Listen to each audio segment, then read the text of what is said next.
Capítulo 1, Ley 1. Creer en un solo Dios omnipotente, no adorarás imágenes. El primer principio es la unidad de Dios, la creencia de que hay un solo Dios, el cual es el creador del universo.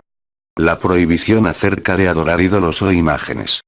Nuestro Dios todopoderoso es la fuerza unificadora en nuestras vidas. Nada puede asemejarse a Dios, Él es la fuerza más poderosa en nuestras vidas. ¿Dónde está Dios? ¿Qué es lo que yo soy? ¿Quién soy?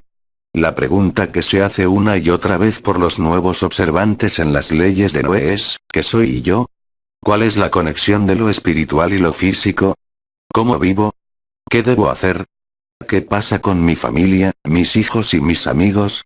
La idea de este libro es el de recorrer un largo camino para responder todas estas preguntas y ayudar a los nuevos y existentes noahideitas a encontrar respuestas coherentes. ¿Quiénes son los noahidas?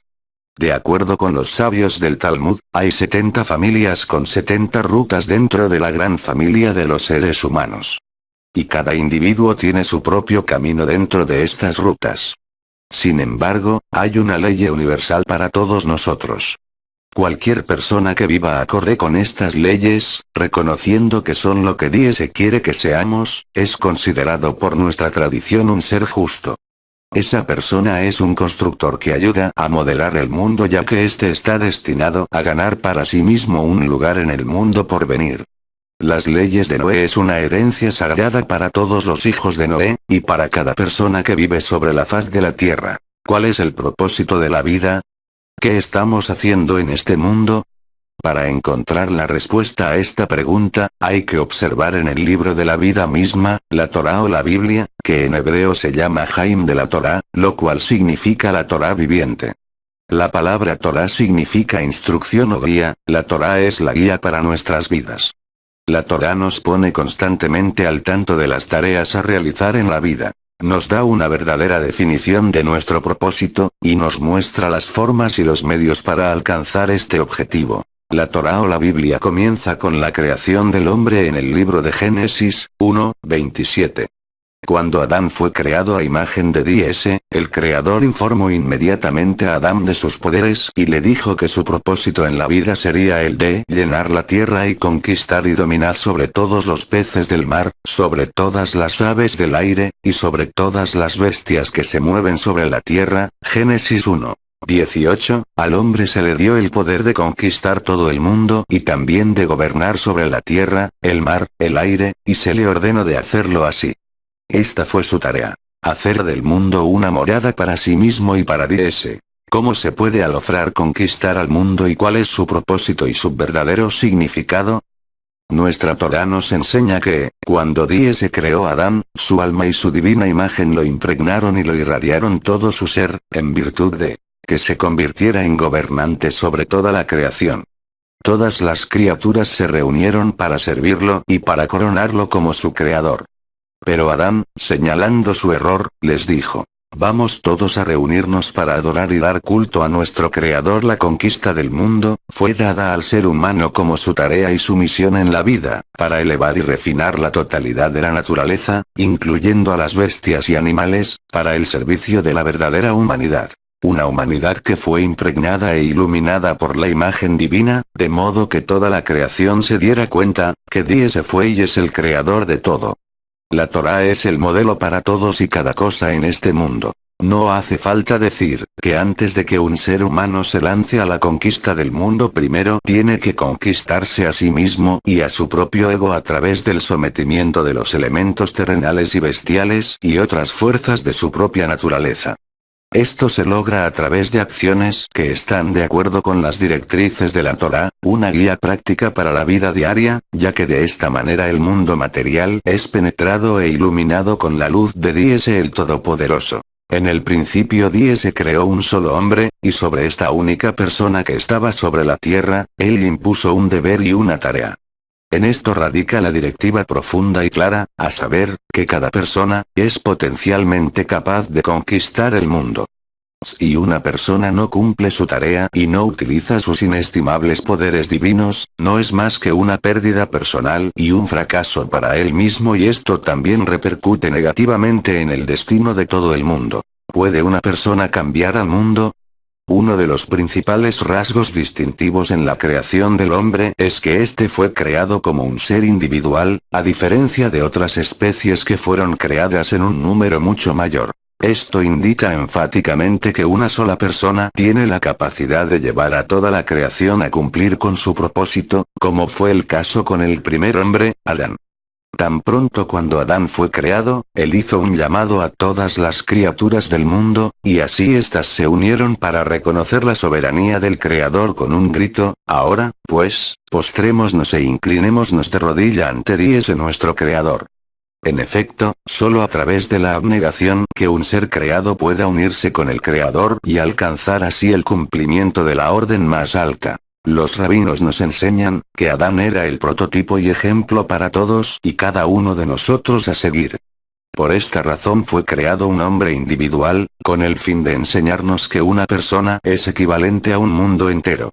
Esto significa que cada ser humano, sin importar la hora y el lugar y la situación personal, tiene la máxima capacidad, y también el deber, de levantarse y alcanzar el más alto grado de cumplimiento y lograr lo mismo para la creación. Dies es todo y todo es Dies. Según lo expresado por los Maimónides, la base de todas las fundaciones, y el pilar de toda sabiduría, es saber que hay una existencia primordial, la cual trae a todos los seres a su existencia, apertura del código de derecho. Uno debe creer que hay un ojo que ve y un oído que escucha todo. Por definición, creer es aceptar a Dies y su existencia como una realidad en nuestras vidas. La forma en que cada uno de nosotros percibe a Dies dependerá en gran medida de nuestra percepción de nuestra infancia o en nuestras influencias actuales. ¿Se puede probar la existencia de Dies? En verdad, hay que analizar esta pregunta antes de intentar tener una respuesta. ¿Qué se considera como una prueba? ¿Cómo se puede probar que existe algo? Tomemos por ejemplo a un ciego. ¿Existen colores para el ciego? Él no puede ver los colores, sin embargo, todavía existe ese hecho establecido por otras personas que sí pueden ver. El ciego cree y confía en que sus semejantes pueden ver la existencia de los colores a pesar de que esto esté más allá de su propia experiencia personal. Tomemos un ejemplo más, como el de la electricidad. Cuando encendemos una luz, ¿podemos ver la electricidad? La respuesta es no, solo vemos su efecto. Tomemos la gravedad. Cuando un objeto cae, no podemos ver, ni oír, ni sentir, ni oler o desgustarlo, eso es la gravedad, solo vemos sus efectos. Todos estarán de acuerdo en que la gravedad es un hecho indiscutible de la naturaleza ya que vemos sus efectos. Los científicos hoy en día todavía están desconcertados en cuanto a saber exactamente lo que es la materia de la gravedad. En resumen, la prueba de la existencia de cualquier cosa no significa necesariamente que hay que detectarlo de cualquier manera. Existe porque vemos sus efectos. La alimentación de los justos. Inmediatamente después de la creación, la historia bíblica continúa narrando la tentación del fruto prohibido, el pecado de Adán y Eva y como consiguiente el exilio del jardín del Edén. La serpiente, sinónimo de malas inclinaciones, convence al hombre a no tener en cuenta la misión de su alma a cambio del placer momentáneo. Adán sumergió a la humanidad en una lucha constante entre las buenas y malas inclinaciones, en hebreo Yezer Tov y Yezer Hara. La Torá describe lo que sucedió de la siguiente manera. En el momento de la creación, la Shejinah, o presencia divina, descansaba sobre la tierra. Después del pecado de Adán, la Shejinah se retiró de él. Hubieron 10 generaciones desde Adán hasta Noé.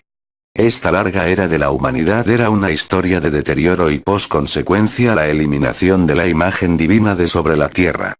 Noé fue impotente en poder salvar o rescatar la creciente decadencia de estas generaciones. Su brillante arca era el refugio ideal de una humanidad y naturaleza que pudo haber sido redimida.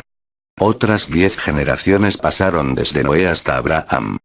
Si bien ambos intervalos de 10 generaciones son parte de lo que la Torá llama a los 2000 años Tou, es decir, oscuridad espiritual. La relación de Abraham a la época que le precedió, fue diferente. Él fue capaz de redimir a la época histórica de esas 10 generaciones que le precedieron. Esto se debía a que el servicio de Abraham marcó el comienzo de una nueva era en la humanidad, llamados los 2000 años de la Torá, enseñanza divina. La Torá está asociada con la luz, que simboliza la verdad divina de Dios. Así como la Torá a través de sus mandamientos forman el instrumento que redefine al mundo, por lo que Abraham, después de haberse dado cuenta de la conciencia de la unidad del Creador en su plenitud cuando éste solo tenía la edad de 3 años. De esta manera él se convirtió en el padre del monoteísmo, y luego trabajó en esto para elevar el entorno humano que lo rodeaba. En el proceso, él mismo practicó y extendió la observancia de las leyes espirituales básicas de la humanidad conocidas como las leyes de Noé o las 7 leyes de Noé, empezando por reconocer la unidad de Dios Todopoderoso, así como también cómo mantener el mandamiento de la circuncisión, el dado como forma adicional a los mandamientos siguientes que corresponden al pueblo judío, los cuales fueron dados más adelante en el monte Sinaí, es decir, el mandamiento número 613, incluyendo en estos las 7 leyes de Noé toda la humanidad. En este sentido Abraham ya era una noédita, pero él también era el padre del pueblo judío con su propio carácter distintivo, con su propia tarea espiritual y su propia responsabilidad. En su descendencia, Isaac, Ismael y sus nietos Jacob y Esau, nace una asociación entre las familias de los pueblos, donde judío y gentil, con sus tareas complementarias construyeron una morada para la presencia reveladora del Creador. Estas leyes son una posesión básica para la humanidad. Para el ser humano es, si usamos como ejemplo una frase bíblica, creado a imagen de Dios, es decir, que nos permite imitar a Dios, y esta imitación solo puede tener lugar a través de la realización de la ley divina noágida. La razón de esto es porque estas leyes ayudan a las personas a respetar al Creador y su forma misericordiosa de ser. Una de las grandes enseñanzas del rabino Baal Shem Tov 1698-1760, el fundador del movimiento hasídico, es que no fue una creación de una sola vez, sino que fue un proceso de creación constante. La energía creativa divina está en constante movimiento, moviéndose a través de la creación, creando como ex nihilo, de la nada, en cada segundo. Si Dios se dejaría de crear al mundo si bien solo por un instante, se revertiría, se anularía y la creación no tendría valor alguno, sería como antes de haber sido creada. Cuando la Torá habla de la idea de eliminar la presencia divina, no está sugiriendo que Dios mismo, literalmente, se desaparece del mundo. Porque de lo contrario el mundo dejaría de existir. Más bien, sugiere que el pecado crea una insensibilidad a la presencia divina en los seres humanos. Es casi como Dios es exiliado de su propio mundo. Este fue el resultado de las generaciones de pecado y fue solo a través de los esfuerzos de los justos que el mundo puede volver a ser sensible a la presencia divina y como consiguiente puede convertirse en un lugar de residencia apropiada para su presencia. El bien y el mal. La metáfora de la Torá para describir el mal es oscuridad, una ausencia de luz que, muy diferente a la ausencia de la verdad, es algo que no es un vacío de la realidad. Como la oscuridad, el mal no tiene poder propio. ¿De dónde, entonces, se deriva el poder de causar tanto dolor en el mundo? En el principio, Adán y Eva podrían haber simplemente ignorado el mal, habiéndose eventualmente disuelto en las chispas de luz de Dios que se revelaban en el jardín. Una vez que el mal ha sido alimentado, nunca podrá ser tratado de la misma manera sin tener problemas. Sin embargo, nuestra mejor arma contra el mal es añadir luz cuando nos concentramos en el bien. Esta es quizás la respuesta más común del Rebbe de Lubavitch a los que escribió pidiendo consejo para lidiar con el mal en su vida cotidiana, ya se trate de la ira, la tentación, pensamientos perturbadores o pesadillas. Una y otra vez, el Rebbe escribe: haga el bien más veces y retire su mente de esa cuestión. Incluso en materia de salud, el Rebbe aconsejó: encuentre un buen médico, que se ocupe de sus problemas. Entonces solo tiene que seguir sus instrucciones y quite su mente de la enfermedad. A escala mundial, el mal no es algo a temer, ni mucho menos para negociar con él. Esto solo le da más potencia. Sí hay momentos en los que no tiene más remedio que luchar contra el mal, como lo hicieron los macabeos contra el opresor griego sirio. Pero agacharse y dejarse vencer por el mal, solo le hará unirse con barro. Contra el mal, solo se debe marchar hacia arriba donde está el bien. Pisotee el mal, y nunca mire hacia abajo. Por lo contrario, cuando usted esté en la batalla contra este, véase llegar cada vez a lugares más altos. Es por eso que es tan importante hoy en día para nosotros de crear más luz. Incluso un poco de luz aleja a la oscuridad. Por cada sombra de oscuridad que vemos, debemos producir megavatios de luz cegadora. De hecho, este es el propósito del mal, que un diese que es del todo bueno, ideó el mal para estar en su mundo. Fue debido a que el mal nos obliga a penetrar profundamente en nuestro interior, para encontrar nuestra fuerza interior, y así permitiéndonos subir cada vez más alto, hasta alcanzar una brillante, cegadora luz, una luz que no deja ninguna grieta para que la oscuridad se oculte. Contra esa luz, el mal se derrite y se entrega, habiendo así cumplido su finalidad. Puesto que, en un principio, la oscuridad se creó con una única intención. La de exprimir la luz interior del alma humana. Una luz que no conoce límites. La cual lucha contra el mal con la belleza. Desafía la oscuridad con una luz infinita. ¿Qué hacer? Cada persona fue creada con una imagen divina. La tarea de cada uno de nosotros es de elevar toda la actividad humana hacia un propósito divino. En pocas palabras, esto significa ser capaz de conectar todas las actividades humanas con Dios, esto es precisamente el propósito de la Torá y sus mandamientos. Un ser humano tiene la capacidad de conectarse con todo su ser con Dios. Al lograr esto, se crea una morada para Dios en este mundo, por lo tanto, cumplimos con el propósito de la creación. Los mundos de lo espiritual y de lo físico no están en conflicto. El fin de estos es que se fundan entre ellos, y lo físico se impregne con lo espiritual. El núcleo de todos los mandamientos es tomar la creación física y utilizarla para un propósito divino. Con esto se logra una armonía maravillosa tanto en los individuos y en el mundo en general. Este tema es para incluir en todos los tiempos y lugares. Donde y cuando una persona actúe, él será capaz de utilizar la tarea a realizar por sí mismo con un propósito divino y así hacer una morada para Dios. Por lo tanto, debemos estar siempre conscientes de nuestra responsabilidad con el Creador de la vida y vivir a su imagen. No para servir a dioses falsos, ni al dinero, ni al poder, etcétera, etcétera, y no aceptar estos conceptos como si fueran la única fuerza que da vida.